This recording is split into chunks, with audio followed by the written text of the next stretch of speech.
All right. Can leave it a minute and see who joins on here. Got a few people coming on. It's the first time we've ever done a double live.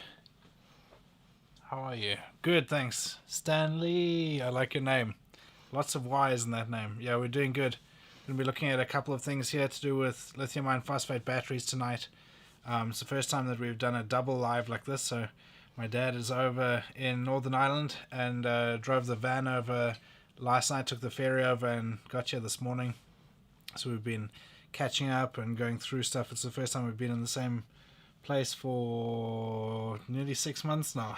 Yeah. Thanks to the lockdown. So Post-lockdown. Yeah. No, it's good to catch up. And so in this live, we thought we're going to chat and just answer questions and stuff. So if anyone has anything that they want to ask, then drop it onto the chat here, and we'll answer that.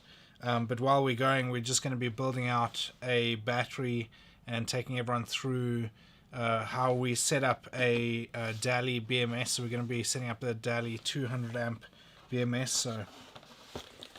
So let's.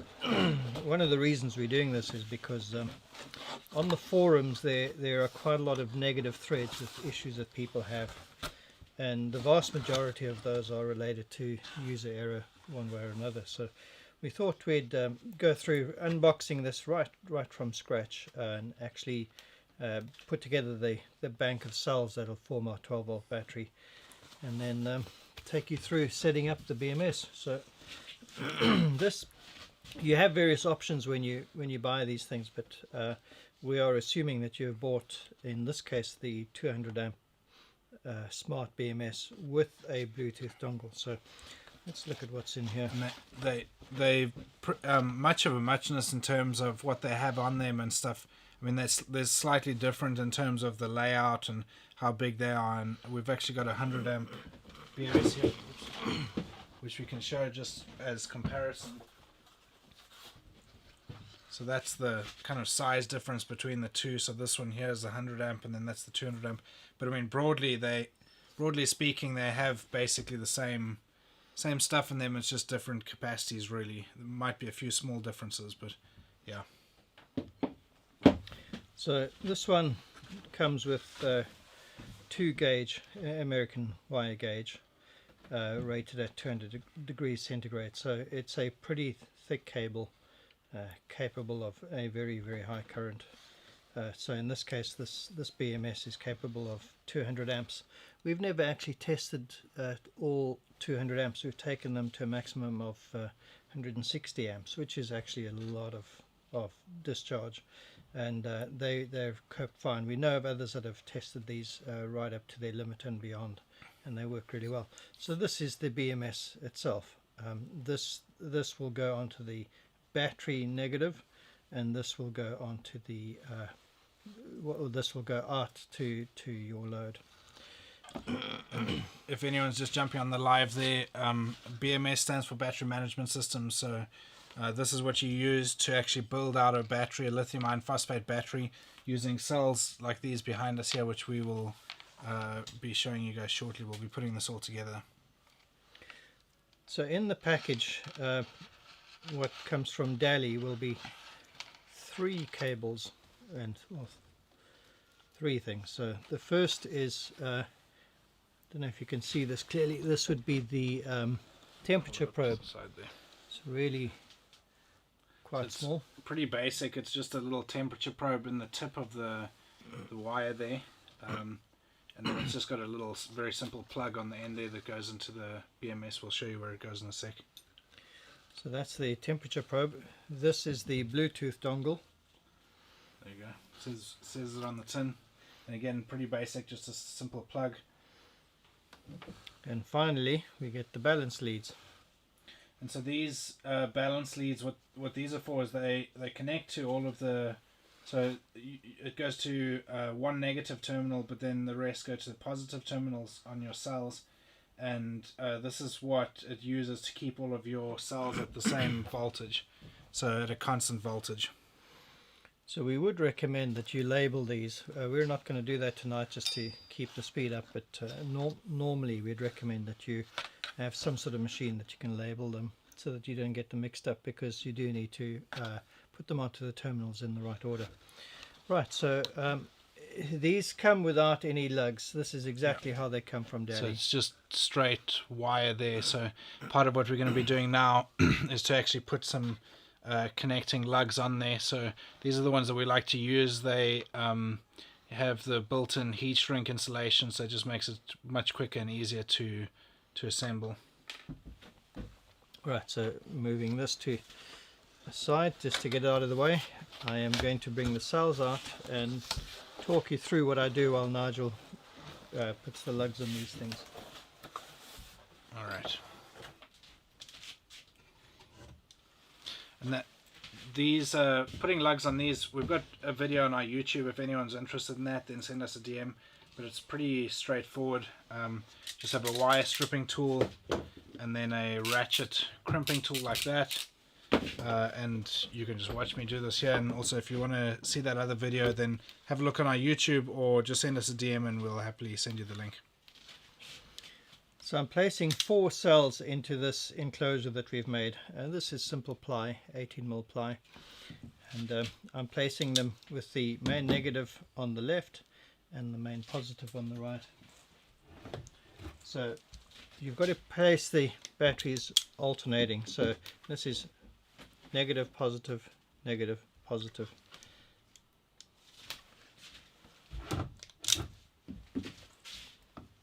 The main reason why we have them in this enclosure is to compress the cells. So we've spoken about it previously in other lives and other videos and that, but your lithium iron phosphate battery cells will have a longer lifespan if you compress the cells, because what happens is there's various components in the cells, and as the cells charge and discharge, the components in there might move slightly. And if they do that, then you might have delamination within the cells, and the more delamination you have of those components, the shorter the lifespan is of the cells. And ultimately, instead of getting let's say 4,000 cycles, charge cycles out of the cells, you might get 3,000 or 3,500, somewhere around there. So it's definitely recommended to compress the cells like this.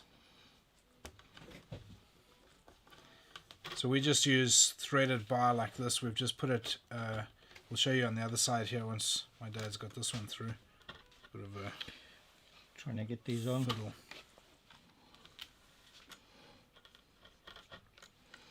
Little hammer. Let's see, it's getting stuck over here.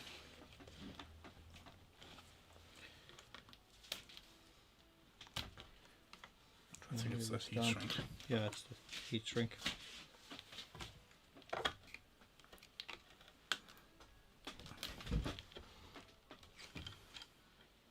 Is it coming out? Yeah, not quite. Almost. There's a nut. Give it a shot. Oh, wrong one. This one here.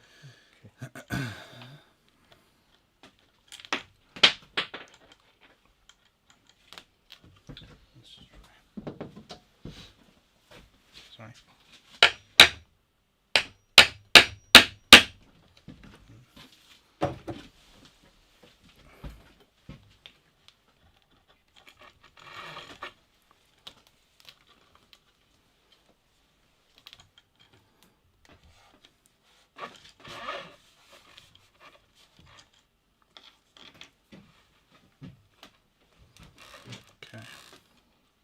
Hang on, too far.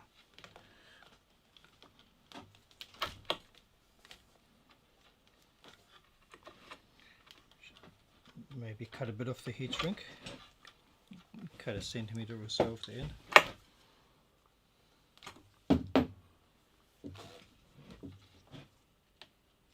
The heat shrink is just to protect the cells from the threads of the thread bar.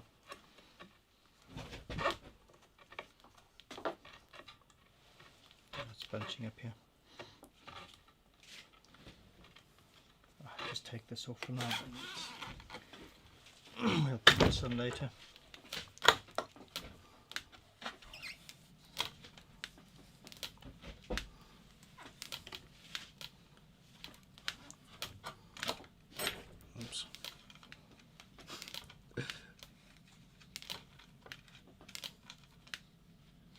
cable on there.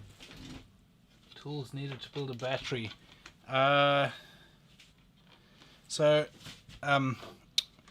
This sort of battery like this, we're just using plywood.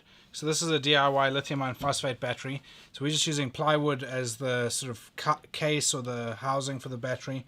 So for that, obviously just basic tools, some way of cutting the plywood, just a handsaw or something like that. In terms of actually assembling the battery, I think pretty much all you need is a way of cutting your wires that you might use for that. So just a set of side cutters, a wire stripper, so something sort of along the lines of that, and then a ratchet crimping tool, something like that. The main reason you need these tools is for assembling the balance leads. So I'll show you here. What we're doing is very simply just crimping these connection lugs or connector lugs onto the balance leads with this ratchet crimping tool. And I always just give it a bit of a tug test once I've crimped it, just to make sure that it's solid in there, which this is. And then I just go through all of the cables, and I mentioned just now that these particular crimping lugs have heat shrink built into them, so they make it a bit easier. So in a minute I'll heat that up and finish them off. But once you've got this on, you then just really need something to tighten the nuts onto the terminals on your cells. So just a spanner or a wrench if you're in the US.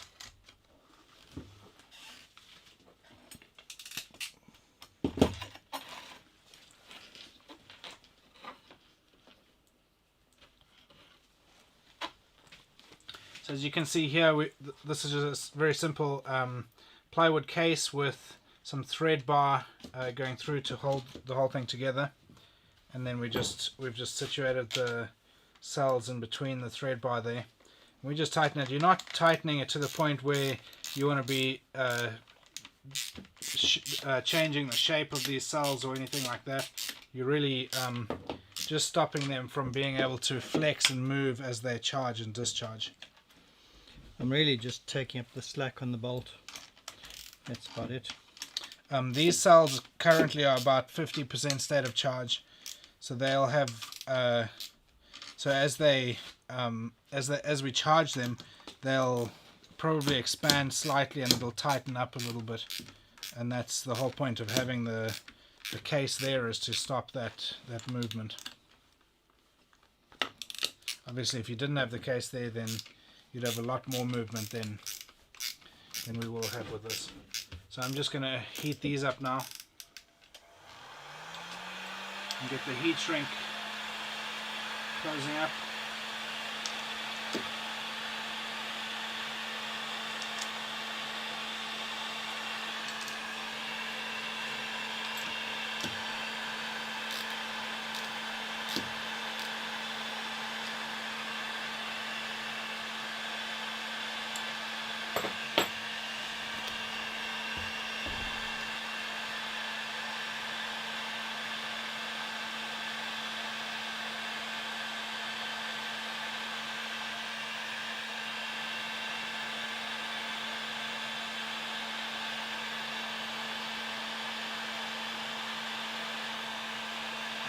Last one.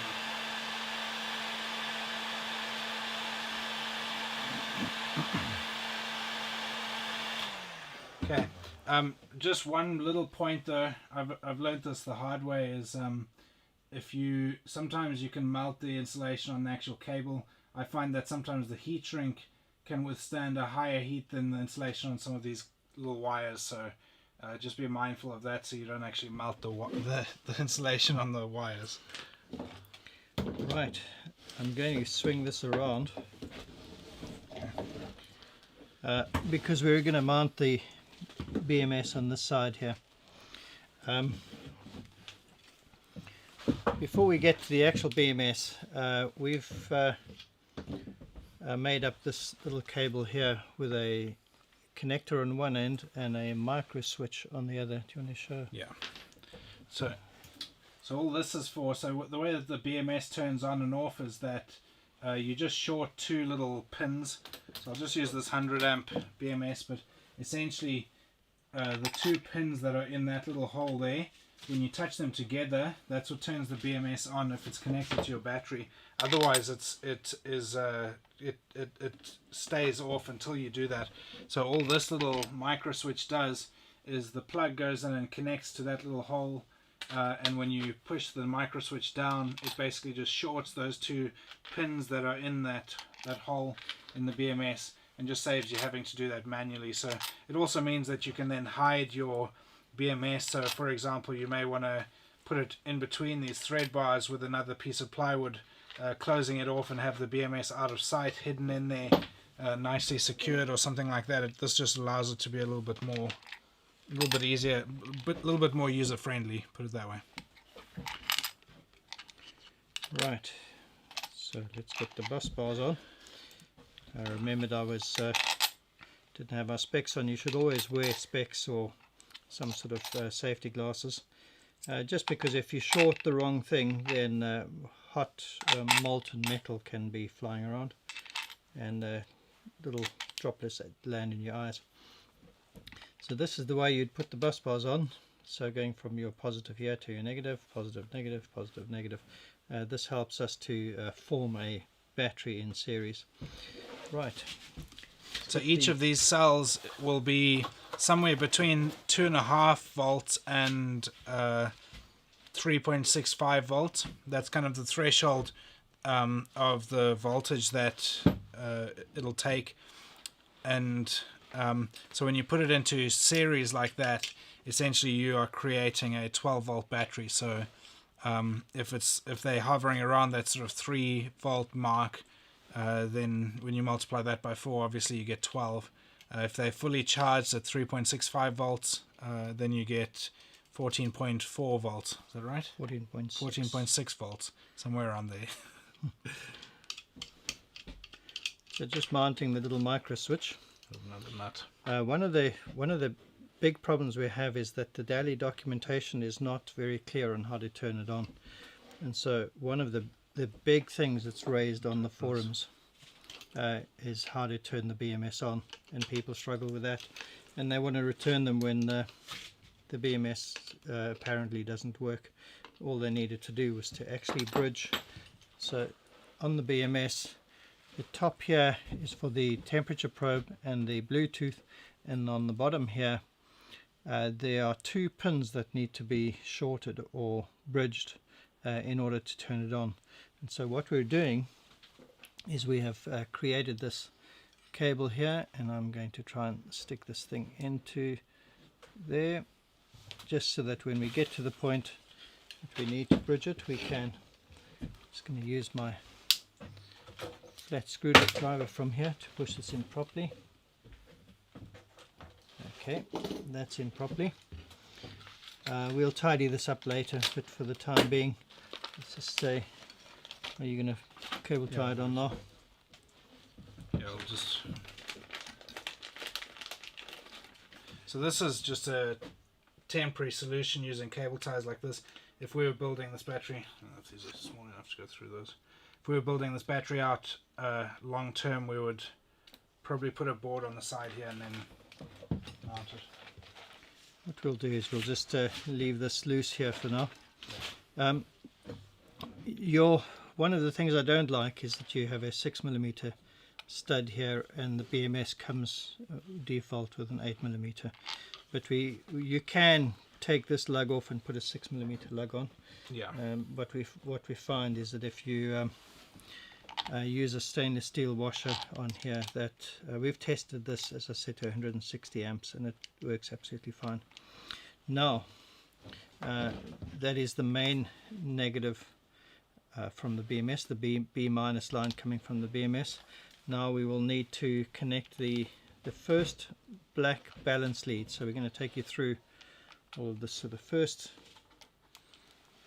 balance lead is the black one that goes on, and we just tighten it down. Okay, mind your finger.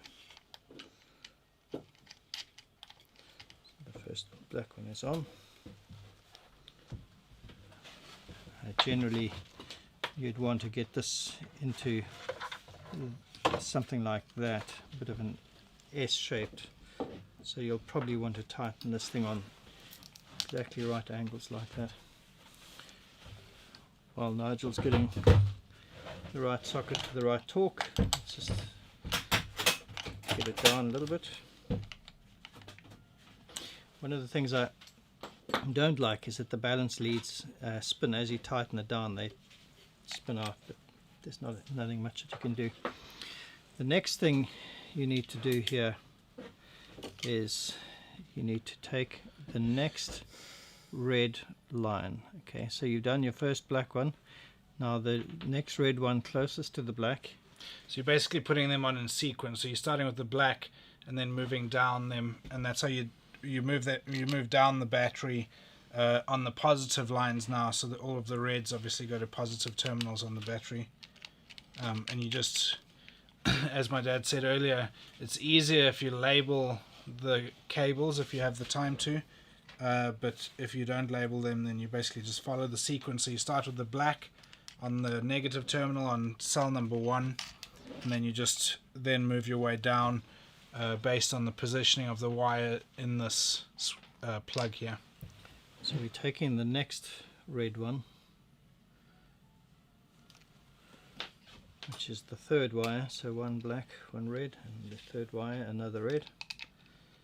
And I turn the lugs out knowing that when I tighten it down, it's going to turn the lugs about a quarter to half a turn while it tightens up. Okay, so the manufacturer of these cells advised that you should torque the nuts on these terminal bolts, or these studs rather, to 10 Newton meters, which is quite a lot. But these particular battery cells, the studs have been laser welded into the terminal head here. So we've tested these and we've torqued them to that rating, and they've been fine. Obviously, the tighter it is, the better connection it'll have, the more current it can carry, all that sort of stuff. So just take a step there quickly. These batteries here, which I've spoken about on previous lives, they have threads inside the terminals, and you put a grub screw or a bolt or something in that. You can't torque anywhere near 10 Newton meters. I think I have torqued a maximum of like 6 Newton meters on those, and I had one of them strip at 6, so you have to be pretty careful with those. But these, with them being stainless studs that have been laser welded into the terminal heads, you can torque them to 10 Newton meters. So that's what I've got my torque wrench here set to.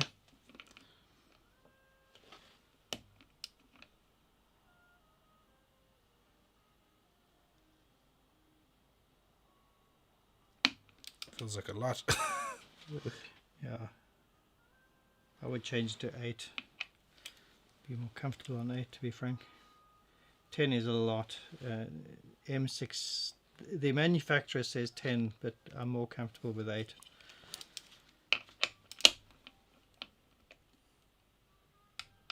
Yeah, that's 8.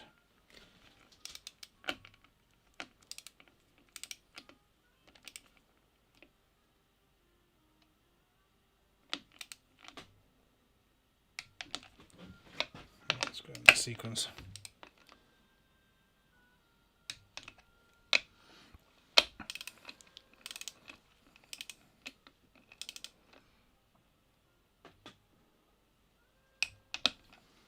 Some of these smaller torque wrenches don't make much of a noise, so you and if you just keep tightening it, it'll just keep tightening even once it's hit the torque rating that you set it to.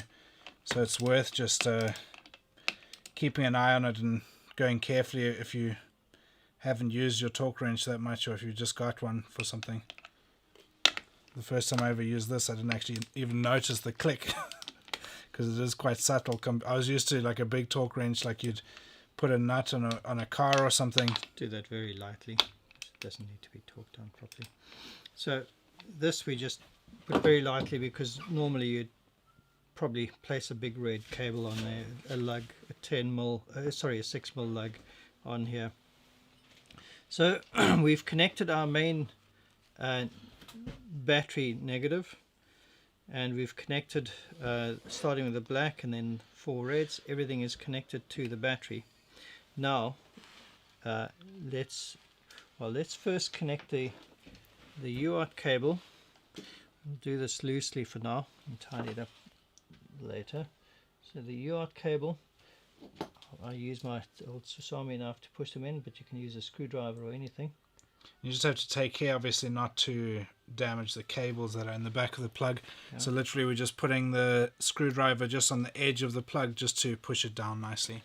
And you put your temperature probe in. It must go, so it's got space for 3 pins. It's only got 2 wires, only 2 pins, so the open one goes right on the outside. That's the way that works. You can put that in. Push it home gently. That's in place. So we have our Bluetooth dongle, our temperature probe, and our on switch at the bottom. And the last thing we can do then is to plug in the balance leads. Before you turn it on, is the BMS on? Yes, no, the BMS isn't on. So in theory, we should have. So if you touch those, I'll hold this up so people can see on the live. So if we go there and 0. There. It says 3 point something. 3 volts is what you'd expect. Do you want to hit this red button with your other hand? If you watch, as soon as we hit the red button, so I'll show you here. This is the finger that's going to hit the red button. You'll see that jump right up to 13 volts. So we now have a battery ready to go into a van. So that would run basically anything that can run on a 12 volt DC output will now be able to run on this battery. So a camper van, fridge, anything like that really. And just had a question there. Mark asked how much to do a Mercedes Sprinter long wheelbase, if you don't mind me asking. Do you mean generally how much would it actually cost, or do you mean how much would we charge, or let me know. I mean, the thing with van conversions, and even in terms of like what we would charge to do a van conversion, it really depends on what people want in it. So it's like fitting out a house really. You can go as simple and as basic as you can get in terms of materials and stuff, and you can go up from there. So even right down to stuff like insulation and all that sort of stuff can, depending on what you choose and how sort of fancy your electrical system is, and whether you have tiling in it or whether you just have like a sort of plywood or anything like that. So it really just depends, and even in terms of what we would charge, it just depends on the level that people would want to go to on it, and how fancy and how time consuming the materials are to work with, all that sort of stuff. But if anyone wants any more info, then just get in touch through our website and we can give you more info. So I'll come around so that you can see I've loaded the app, so that you can see that's the system here. So choose that. It takes a while and kicks in and tells us it thinks we're on 64%. We're actually on about 50%, but that's fine. None of these BMSs to give you an accurate reading. You need a really good shunt-based system to work that out. But it's telling us some important information, like our highest voltage is 3.29, and the delta between the highest and the lowest is 0.001, which is great. They very, very closely matched.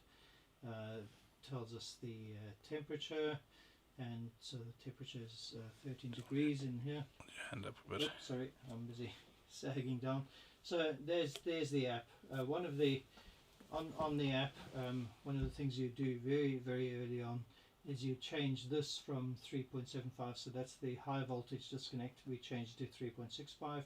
We changed the low voltage disconnect from 2.2 to 2.5, and then we changed the temperature. For some strange reason, I don't know if you can see this, Daly insists on starting with a temperature of -40. That's crazy. You should change that to about 5 degrees centigrade. So those are the changes that we make straight away. That's why we actually sell these things, and we always only sell them with the Bluetooth dongle so that people can get on and actually change those parameters. Yeah, and it's I mean, Daly make a really good BMS for the money. It's probably the best value you can get. A lot of people really like the overkill BMS, but the trouble with that is they're limited to 100 amps.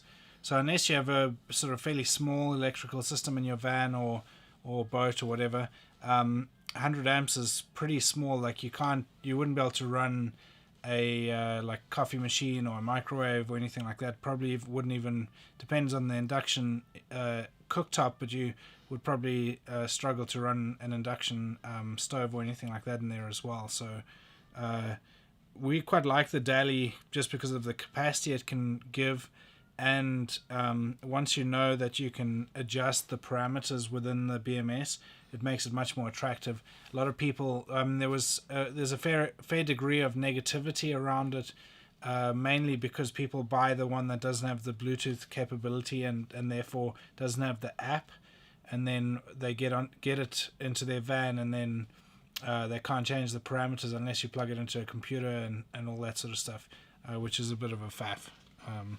So yeah, we much prefer this one. Yeah, and we've never had a problem with these Dalys, and as I said, the forums are full of negative comments, but for the vast majority of those are related to user error. Yeah. And the biggest challenge, the biggest problem, is that people don't know that you need to bridge those two connectors to actually switch the thing on.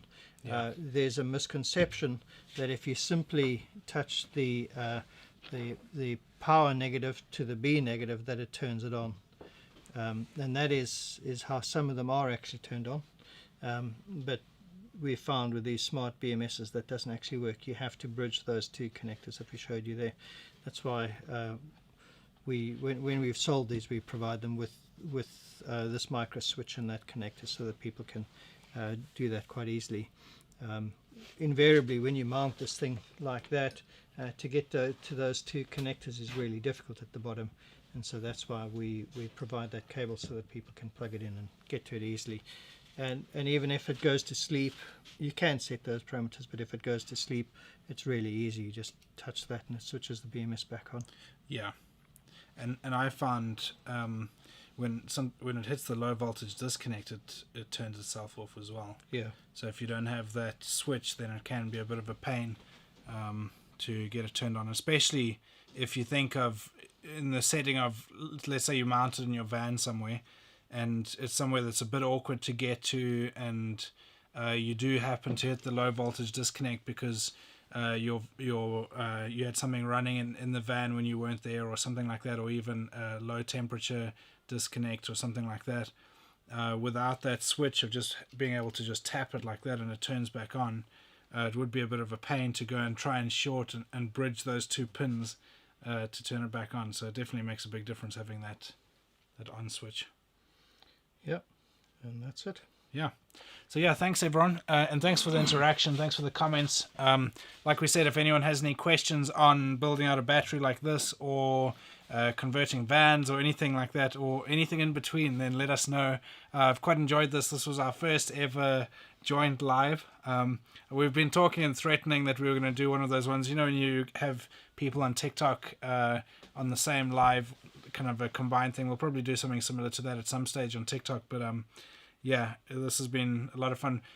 We're going to be doing stuff together over the next week or so we'll probably do another live next week.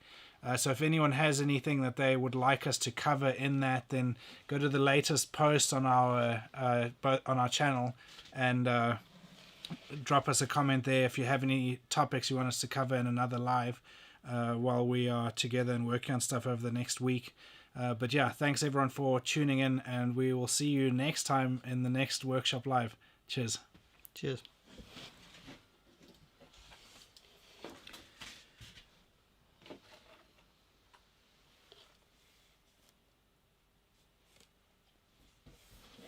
This was a bugger.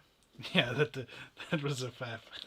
I didn't realize that one got so